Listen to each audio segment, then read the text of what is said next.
Mum and Dad died, Rose. 10 years ago. William's word took a while to comprehend. The words echoed and bounced around in what seemingly felt like the empty cavity inside my head. Dead. What does that word even mean? We had a quote hung up in the lobby of the funeral home that I've come so used to seeing that it didn't resonate with me anymore. Remembering it today felt like the first time I ever saw it. Death is not the greatest loss in life. The greatest loss is what dies inside us while we live. Norman Cousins.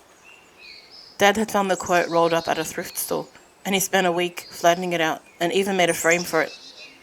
The frame wasn't perfect. Dad wasn't a craftsman by any means, although he liked to pretend he was. Mum would show the frame to almost everybody who walked into the funeral home, and Dad would grin from behind the reception desk where he sat. They had both impacted so many people's lives, and now they were gone. William and I had talked all last night about the events that had occurred, and I had fallen asleep on the couch out of exhaustion. It was now the next day, just after breakfast, and William and I were sitting on the stools in front of the island in the middle of the kitchen, trying to figure out why I was forgetting some memories, and how far out that memory loss stretched. I was frustrated, both at my memory loss and also at the fact that the doctors hadn't picked up on it. Let's go back. What's the furthest that you can remember? William asked. I held back my annoyance and tried to answer in the calmest way possible. My annoyance wasn't aimed at William. It was more so at my ability to lose such an important memory and act as if nothing had happened.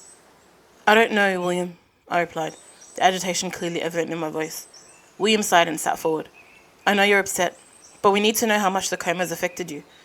I propped my elbows up on the island in front of me and clasped my hands in front of my mouth, trying to regain composure before answering.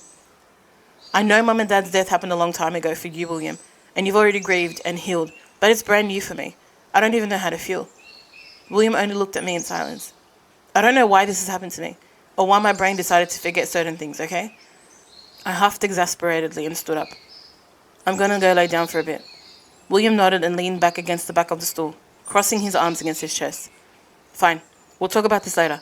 By the way, your pillow's in my room. I had it dry cleaned, William said from his seat on the stool.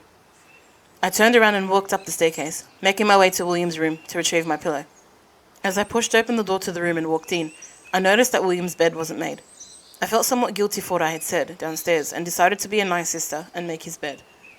I pulled back William's blanket and used my hands to flatten out his bedsheet, then picked up his pillow and fluffed it between my hands. As I did so, something rolled off of the bed and clattered to the ground. Crouching down to pick up the object, I realized that it was a white medication bottle. I stood back up and brought the medication bottle with me. William's name was written on the side, and on the front, in bold capital letters, was the word diazepam. The date on the bottle went back to just last week, before I was admitted to hospital. I felt my forehead crease in confusion as I turned around and sat on the edge of William's bed. Reaching into the pocket of my hoodie, I pulled my phone out, unlocked it, opened the search engine, and typed in diazepam. The search engine loaded for a while, before the results came back. Diazepam, benzodiazepine sedative. I clicked into the web page and then scrolled down a little. The webpage said that diazepam is a prescription medicine used in the treatment of short-term anxiety. Does William have anxiety? If so, he has never mentioned it to me. Before I could continue scrolling to the rest of the webpage, I heard a scuffling of feet at the threshold of the door, and when I looked up, William was standing there with a perturbed look on his face. What are you doing? He asked, as he fully stepped into the room. I found this. I stood up and began to speak, but William cut me off. Were you going through my stuff? He stepped forward and snatched the medication bottle out of my hand, making me jump back. William, I was at a loss for words. William had never acted this way before, especially not with me. I know you've lost some parts of your memory, but have you forgotten personal boundaries too? William stepped past me and opened his bedside drawer, throwing the medication bottle inside and slamming it shut before turning back around to me. My hands were still open, hanging in the air in front of me as I stood in utter disbelief. It must have shown on my face, as William's expression softened and he placed a hand on my shoulder before gently guiding me out of his room and closing the door. I'm sorry, I said, unsure of where I stood. William blew out a breath of air before he answered. No, I'm sorry. I shouldn't have gotten so pedantic over you being in my room. I only looked on in silence as he spoke. It's just that when Mum and Dad died, I experienced so many emotions that I had never felt before, and I didn't know how to handle them. Not even a month had gone by after they had passed, and you already seemed like you were over it. You had grieved, accepted it, and moved on, and I felt like I was the only one having this unrelenting anger after their deaths. William's face was contorted in a grimace of pain, and his head was facing the ground, his eyes downcast. After you fell into a coma in the hospital, all of those same feelings came back because I thought I had lost you too, William muttered morosely. I gave him a soft smile. You're so stupid. William's head whipped up and he looked at me incredulously. As if I'd ever leave you alone, even after I die. I'd come back as a ghost just to knock stuff over and annoy you. William smiled gently and rolled his eyes. I don't remember how I had processed their deaths back then, but seeing how it's affecting me now, I know I would have internalized any kind of pain I was feeling back then, so I could make sure that I was still allowing you to grieve in your own way, without constantly needing to reassure and check up on me too. At my sentence, William stepped forward and flicked my forehead. Ow! Is that what I get for trying to be nice to you? I replied, as I placed a hand on my forehead. Stop trying to be the cool sibling. That's my job. William ruffled my hair, and then grabbed the top of my head and pushed me away, immediately getting into a karate stance and using an outstretched hand to beckon me over. I laughed out loud and jumped into the same stance and rocked back and forth slightly. You have no chance against William the Wise, young grasshopper, William taunted me in a low voice. I raised one leg and placed my foot against the opposite knee, slowly raising my hands out to each side of my head, standing in an almost praying mantis pose. Try your luck against Rose the Resplendent, I replied, with the same energy. William's movements halted, and he lowered his arms. What does that word even mean, he questioned. No idea. I read it in a book once, and it just stuck, I answered, my arms still in the air. William snapped back into his pose and beckoned me again. I stepped forward with one foot, strategically planning out my attack. William's arms were the closest thing to me, and I thought about jumping forward and grabbing them so he couldn't move, but that wouldn't keep him trapped for long.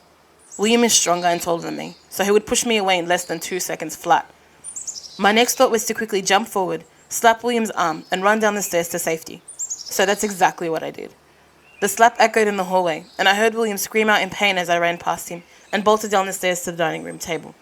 I stood behind the dining chair and waited for William to appear in the room, and when he did, he approached the chair opposite mine and tried to ascertain the best way to reach me. He quickly ran to the left of the table in an attempt to run around the rest of the chairs and grab me, but I ran in the opposite direction and was now standing where he had been just moments before. We were both staring each other down and gasping for air when William raised his hand in a show of defeat. Okay, I give up, he said, as he stuck a hand out for me to shake. I'll buy you a muffin as a truce. I reached out and shook his hand. Double chocolate chip from Magda's, please. William had insisted that we walk to Magda's coffee shop, as it wasn't that far away. When we got there, he gave the waitress our order at the front counter, and we walked over to sit in this outdoor table area. I sat down on one of the tables next to the barricade that faced the street, and scooted my chair in closer. William did the same, and I drummed my fingers against the tabletop idly as I watched the other patrons of the cafe sip at their drinks or eat food from their plates. At the table to our right sat an elderly man and woman. The man was using his spoon to gently feed the woman sitting in front of him. Sometimes it was cake, other times it was pieces of fruit. That's couple goals if I've ever seen it, I said out loud, and William turned his head to look in the direction that I was looking, and I heard him chuckle slightly. If that's your idea of couple goals, then your future partner won't have to try very hard, William replied curtly. I rolled my eyes and swiveled back around in my chair so that I was facing William again.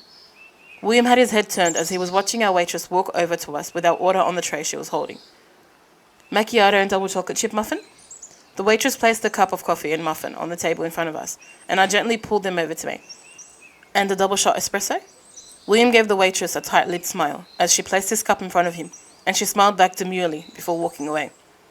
Ooh, what was that? I teased William as I cut into my muffin with my spoon. Don't start, he replied lowly. I smiled smugly to myself and brought the spoon up to my mouth. William lifted his cup and blew on the hot coffee, but before he could take a sip, a man approached our table from the other side of the coffee shop barricade. Well, if it isn't the Restwell siblings. I looked up at the sudden spoken words and then turned back to William, who was also looking at the man that had walked up to us. Do you know him? I whispered as I leant over the table towards William. I heard you were in hospital. Hope you're feeling okay. The man had directed these words towards me. Yeah, I'm doing a lot better, I replied awkwardly, unsure of how to communicate with this stranger. The man was dressed in light-washed jeans and a baggy sweater. His long hair kept falling into his face, even though he continuously pushed it away. His caramel eyes looked like honey in the outdoor light, and I wondered whether he knew if his eyes changed colors like that. He's just a beggar trying to mooch money off of people, William said, and he stood up and jumped over the barricade, grabbing the man's shoulder as he pushed him away from our table.